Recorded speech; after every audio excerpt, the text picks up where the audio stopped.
മലയാള സിനിമയിൽ ഇന്നുള്ളതിൽ വെച്ച് one of the promising actor ആണല്ലേ ഫഹദ് ഫാസിൽ. വേറൊന്നും കൊണ്ടല്ല, അദ്ദേഹത്തിന്റെ അഭിനയം കൊണ്ട് തന്നെയാണ്. തന്റെ പിതാവായ ഫാസിൽ സംവിധാനം ചെയ്ത കയ്യെത്തും ദൂരത്ത് എന്ന ചിത്രത്തിലൂടെയായിരുന്നു അഭിനയ രംഗത്തേക്ക് ഫഹദ് ഫാസിൽ അരങ്ങേറ്റം കുറിച്ചത്. ആ സിനിമയിലെ അഭിനയത്തിന് നിരവധി വിമർശനങ്ങൾ അദ്ദേഹത്തിന് നേരിടേണ്ടി വന്നിരുന്നു. പിന്നീട് 2009 പുറത്തിറങ്ങിയ കേരള കഫേ എന്ന സിനിമയിലൂടെ പ്രേക്ഷകർക്ക് മുന്നിലെത്തിയിരുന്നു. സമീർ താഹിർ സംവിധാനം ചെയ്ത ചാപ്പാ കുരിശ് എന്ന സിനിമയിൽ പ്രേക്ഷകർ കണ്ടത് ഫഹദിന്റെ വേറിട്ട പെർഫോമൻസ് തന്നെയായിരുന്നു. ആ സിനിമയിലെ അഭിനയത്തിന് സെക്കൻഡ് ബെസ്റ്റ് ആക്ടറിനുള്ള കേരള സ്റ്റേറ്റ് ഫിലിം അവാർഡും ലഭിച്ചു. തുടർന്ന് നിരവധി സിനിമകളുടെ ഭാഗമായി മാറി പ്രേക്ഷകരെ ഞെട്ടിച്ചു. 22 ഫീമെയിൽ കോട്ടയം എന്ന സിനിമയിൽ നെഗറ്റീവ് വേഷമായിരുന്നു അദ്ദേഹം കൈകാര്യം ചെയ്തത്. കിട്ടുന്ന വേഷങ്ങൾ എന്തുമായിക്കോട്ടെ, അതൊക്കെ മികച്ചതാക്കാൻ അദ്ദേഹം നിരന്തരം ശ്രമിക്കാറുണ്ടായിരുന്നു. ഫഹദ് ഫാസിലിന്റെ റോളുകൾ വേറിട്ടതാണെങ്കിലും പ്രേക്ഷകർക്ക് കൂടുതൽ ഇഷ്ടമുള്ള കഥാപാത്രം ഒരു ഇന്ത്യൻ പ്രണയകഥയിലെ അയ്മനം സിദ്ധാർത്ഥനെയായിരുന്നു. ഒരു രാഷ്ട്രീയ പ്രവർത്തകനായി മാറിയ ഫഹദ് ഫാസിൽ അതിൽ മികച്ച പ്രകടനം കാഴ്ചവെച്ചിരുന്നു. മറ്റുള്ള നടന്മാരിൽ നിന്ന് വ്യത്യസ്തമായി നാച്ചുറൽ അഭിനയമാണ് അദ്ദേഹത്തിന്റെ കഥാപാത്രങ്ങളെ എല്ലാം തന്നെ മനോഹരമാക്കിയത്. അഞ്ജലി മേനോൻ സംവിധാനം ചെയ്ത ബാംഗ്ലൂർ ഡേയ്സ് എന്ന ചിത്രം വൻ ഹിറ്റായിരുന്നു. അതിൽ ഫഹദ് ഒരാളുടെ ലൈഫിലെ 2 സ്റ്റേജസ് കാണിക്കുന്നുണ്ട്. നിവിൻ പോളി, ദുൽഖർ സൽമാൻ, നസ്രിയ, ഇഷ തൽവാർ എന്നിവരായിരുന്നു കേന്ദ്ര കഥാപാത്രങ്ങളെ അവതരിപ്പിച്ചത്.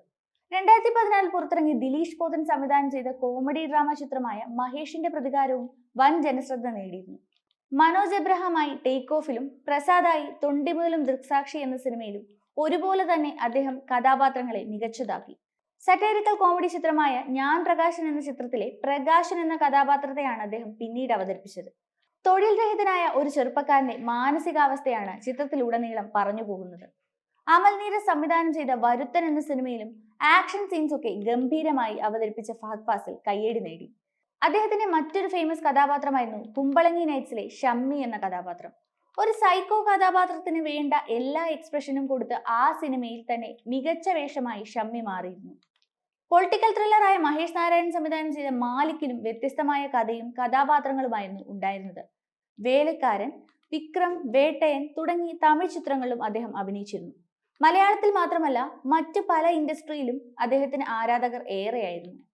അടുത്തിടെ ഇറങ്ങിയ ആവേശത്തിലെ രംഗൻ എന്ന കഥാപാത്രവും മലയാള സിനിമയിൽ തന്നെ ഒരു ഓളം ഉണ്ടാക്കിയിരുന്നു. ഒരു കോമഡി നിറഞ്ഞ കഥാപാത്രമായിരുന്നു അത്. ജിത്തു മാധവനായിരുന്നു ഈ ചിത്രം സംവിധാനം ചെയ്തത്. പുഷ്പയിലെ വില്ലനായും ബൊഗൈൻവില്ലയിലെ പോലീസ് വേഷവും ഒക്കെ തന്നെ മികച്ചതായിരുന്നു. ആദ്യ ചിത്രത്തിന് ലഭിച്ച വിമർശനങ്ങൾ തളരാതെ ഇന്ന് ഈ കാണുന്ന മലയാള സിനിമയിലെ മുൻനിര നായകന്മാരിൽ പ്രധാനിയായി നിൽക്കുന്ന ഫഹദ് എന്നും പ്രേക്ഷകരുടെ ഇഷ്ടതാരം തന്നെയാണ്. കൂടുതൽ വാർത്തകൾക്കായി B4 Blaze ഫോളോ ചെയ്യൂ, സബ്സ്ക്രൈബ് ചെയ്യൂ.